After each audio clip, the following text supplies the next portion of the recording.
पिछली बार जब first wave आई थी 2020 में, उसकी तुलना में कितने बेहतर तरीके से तैयार है सरकार देश की अर्थव्यवस्था को पटरी पर लाने के लिए? क्योंकि पिछली बार तो संपूर्ण लॉकडाउन था, इस बार आंशिक लॉकडाउन है। इस बीच देश की अर्थव्यवस्था के लिए क्या कुछ तैयारी की गई है सरकार की ओर से? क्या एक बार फिर से निर्मला सीतारमण सामने आएंगी, आर्थिक पैकेज का ऐलान होगा? देखिए नेहा जी, 2 मिनट में मैं एकदम सटीक बातें सब कह दूंगा। सबसे पहली बात कि अगर उसको मापने का दंड है, जो तरीका है, तो उसको देखिए, ऑक्सफोर्ड स्ट्रिंजेंसी इंडेक्स जो है वो उससे देखा जाता है कि कितना इम्पैक्ट होगा जो इकोनॉमिक एक्टिविटीज पे। तो जैसे पिछले बार जब लगा था, उससे पहले मैं सबसे पहले कहना चाहता हूँ कि ईद मुबारक टू एवरीबडी, इसलिए कि आज ईद का त्यौहार है, हमारे लिए बहुत पवित्र त्यौहार है और देशवासियों के लिए, इसलिए मैं आपके चैनल के माध्यम से सबको ईद मुबारक कहना चाहता हूं। और फिर मैं वापस आता हूं, जो ऑक्सफोर्ड स्ट्रिंजेंसी इंडेक्स के बारे में बात कर रहे थे, तो उस वक्त 100 था, मतलब स्ट्रिंजेंसी इंडेक्स जो है वो 100 दिखा रहा था। वो अप्रैल मार्च में जो है, मई में वो 57 और थोड़ा अब बढ़ गया, चूंकि कई स्टेट्स ने लॉकडाउन लगाए हैं। तो उससे समझ में आता है कि इकोनॉमिक एक्टिविटी जो है स्टेट वाइज जो है, कंप्लीट लॉकडाउन नहीं, स्टेट में अपने अपने हिसाब से लॉकडाउन कर रहे हैं, लेकिन उसका बहुत सीवियर इंपैक्ट जो है इकोनॉमी पे नहीं पड़ेगा। जरूर पड़ेगा, मार्जिनली पड़ेगा, लेकिन आप बहुत सारे जो है हाई फ्रिक्वेंसी डेटा भी देखिए, अप्रैल के देखिए, मार्च के देखिए, तो उससे आपको समझ में आता है कि चाहे, और सबसे बड़ी डिमांड जैसे पीएमआई है, आप देखिए अप्रैल का, वो आपको 50 से ऊपर है, दैट सजेस्ट कि इकोनॉमिक एक्टिविटीज चल रही है। आपको जो है जो इंसेंटिव जो है, जो पीएलआई इंसेंटिव जो है वो 17 बिलियन तक का अनाउंस कर दिया गया, मतलब बहुत ज्यादा जो है इन्वेस्टमेंट जो आ रहा है, और उसमें इंटरेस्ट है लोगों का, ग्लोबल प्लेयर्स का भी इंडिया में शॉप सेटअप करने का और इन्वेस्टमेंट करने का। मतलब मैन्युफैक्चरिंग में डिमांड बढ़ेगी, वहां पर डिमांड भी बढ़ेगा, वहां पर साथ साथ जो है नौकरियां बढ़ेंगी। इस बार तो पार्शियल लॉकडाउन है, पिछली बार कंप्लीट लॉकडाउन है। और आपको ये भी बता दें कि जेपी मॉर्गन और मूडी का जो सर्वे है उसमें 9.3% जीडीपी ग्रोथ मूडी ने बताई है और 11% जीडीपी ग्रोथ जेपी मॉर्गन ने बताई है। ये उनके आंकड़े कहते हैं, और फोरकास्ट है 12 से 13% जब तक हम सेकेंड वेव से नहीं गुजरे थे। कैसे संभव होगा ये, गौरव जी? नेहा जी, सबसे पहले तो मैं आज तक के सभी दर्शकों को अक्षय तृतीया, भगवान परशुराम जयंती और ईद की बहुत बहुत शुभकामनाएं और मुबारकबाद देना चाहता हूं, और हाथ जोड़ के ईश्वर से विनती करता हूं कि इस महामारी से हमें बाहर निकालें, क्योंकि सरकार से तो कुछ नहीं हो पा रहा है, वो तो मूक दर्शक बन के बैठी है। अब इन्होंने कुछ डेटा दिए, मैं तो सिर्फ इन्हीं के डेटा से ही बात करूंगा, अपना कोई डेटा नहीं दूंगा।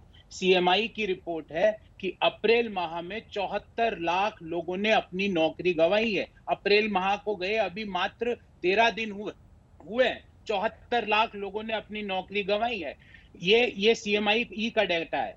प्यू रिसर्च कहती है कि 3 करोड़ लोग मिडिल इनकम से लोअर इनकम में आ चुके हैं। सरकार क्या कर रही है इस दौरान? सरकार को जब डायरेक्ट कैश सपोर्ट देना चाहिए लोगों के हाथ में डिमांड को बूस्ट अप करने के लिए, उस समय वो पैसा सरकार प्रयोग कर रही है अपने लिए महल बनवाने के लिए, अपने लिए हवाई जहाज लेने के लिए, अपने नाम के स्टेडियम बनवाने के लिए, क्योंकि सरकार का प्रायोरिटी वो है। जब लोग कह रहे हैं मनरेगा में आज 60% डिमांड है, वो मात्र पूरी हो पा रही है, पर सरकार उस पैसे का उपयोग मोदी महल बनाने के लिए कर रही है। अर्थशास्त्री संतोष मेहरोत्रा जी हमारे साथ जुड़े हुए हैं, क्योंकि आप बेहतर तरीके से अर्थव्यवस्था को समझते हैं। संतोष जी, जो पिछली बार स्थिति थी और जिस तरीके के ऐलान और अनाउंसमेंट्स किए गए वित्त मंत्री की ओर से, क्या वो काफी थे, या इस बार उसे भी सम्मिलित करके कुछ नए अनाउंसमेंट्स किए जाएंगे तो अर्थव्यवस्था डबल डिजिट तक पहुंच पाएगी या नहीं? क्योंकि सीएमआई का डेटा, जो कि डॉक्टर गौरव भी बता रहे थे कि 73.5 लाख बेरोजगार हैं, जिसमें 28.4 लाख सिर्फ रूरल एरिया से आते हैं। कैसे ये रोजगार पटरी पर लौटेगा? कैसे जो व्हीकल सेल्स डाउन हुई है वो पटरी पर लौटेगी? और साथ ही हर तरीके से कंजम्पशन डिक्लाइन ही होगा। जी बिल्कुल, आप वजह फरमा रही हैं और आपके सवाल बहुत सही है। मैं आपको याद दिला दूं कि बीजेपी के जितने प्रवक्ता होते हैं वो सारे हाल के हाई फ्रीक्वेंसी डेटा साइट करते हैं जो अगले महीने कहीं गायब हो जाते हैं। और जो एक बहुत बड़ा हाई फ्रीक्वेंसी डेटा है एम्प्लॉयमेंट वाला, जो गौरव वल्लभ जी ने बिल्कुल सही बताया, वो उसकी कभी चर्चा नहीं होती।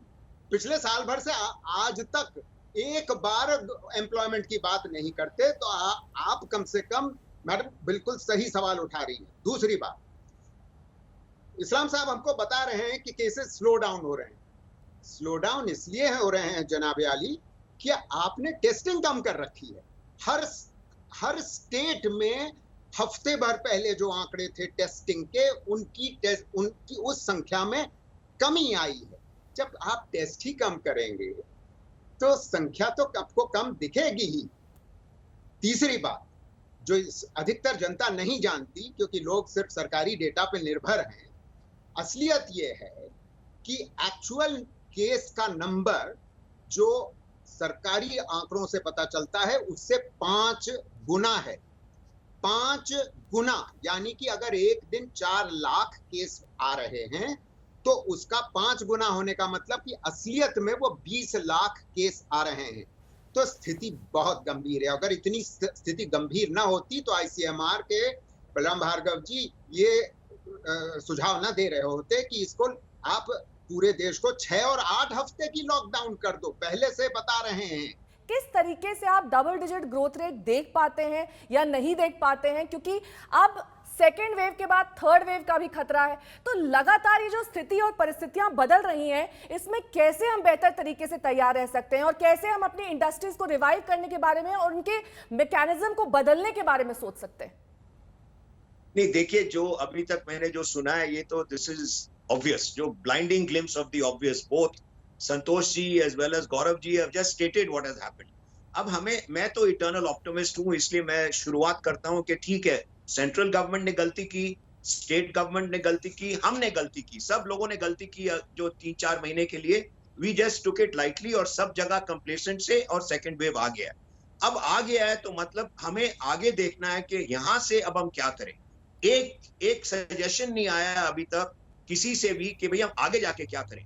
मैं तो सिर्फ कह रहा हूं कि देखिए, एंड में और मिडिल जून तक अगर आपको लॉकडाउन करना है तो कर दीजिए, बिकॉज मॉनसून्स जो हैं वो जून में स्टार्ट होंगे।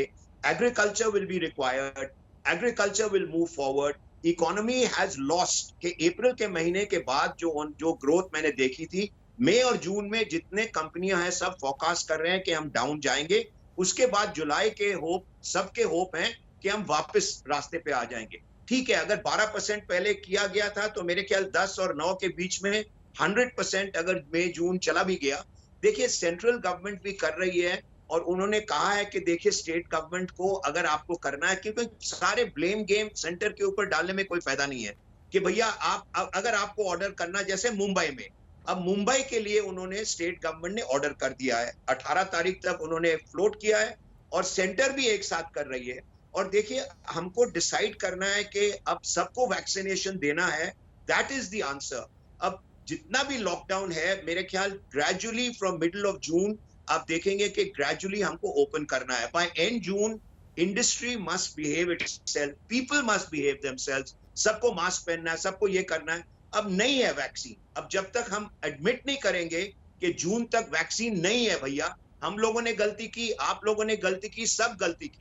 अब कितनी बार आप दौड़ाओगे कि सेंटर ने नहीं ये किया, मोदी ने वो नहीं किया, सेंटर स्टेट गवर्नमेंट ने, कितनी बार कहते रहोगे आप?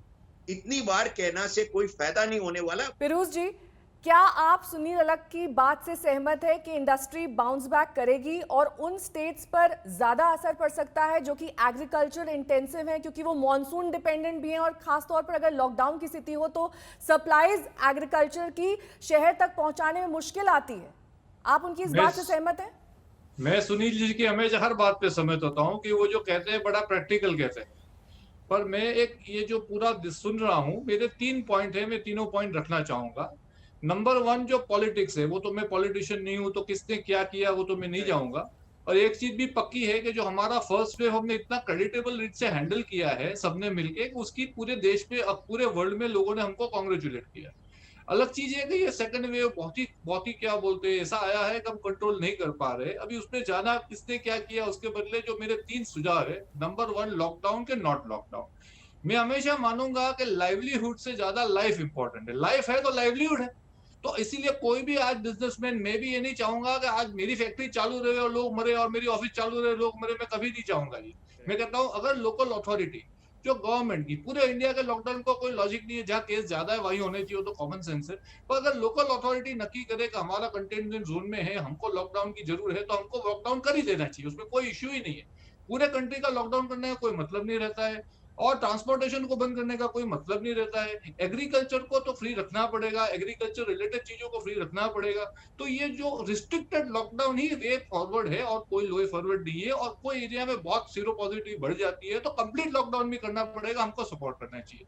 नंबर 2 वैक्सीन की, और मैं फरवरी से काफी 6 चैनलों पे फरवरी में बोल चुका हूं, आज नहीं फरवरी में, कि एक चीज पक्की है कि 130 करोड़ को हम वैक्सीनेट नहीं कर पाएंगे, आज भी नहीं करने वाले। तो ये पॉसिबल ही नहीं है कि हर बच्चा वैक्सीनेट हो जाएगा। अमेरिका में भी नहीं हुआ, यूके में भी नहीं हुआ, यूरोप में भी नहीं हो रहा है। अभी उनके परसेंटेज ज्यादा लगते हैं क्योंकि वो इजराइल छोटी कंट्री है तो 70% लगता है, सेशल्स छोटी कंट्री है 70% लगता है, उसमें हमने ही वैक्सीन दी है सेशल्स को। तो हमको ये करना पड़ेगा कि जो फ्रंटलाइन वर्कर है, जो मैं फरवरी से कह रहा हूं, उसका डेफिनेशन बढ़ा के उसमें जो हमारे इंडस्ट्री के लोग फैक्ट्री में जुड़े हैं, फार्मिंग से जुड़े हैं, जो एक्चुअल फ्रंट लाइन है, उनको इंक्लूड करना पड़ेगा।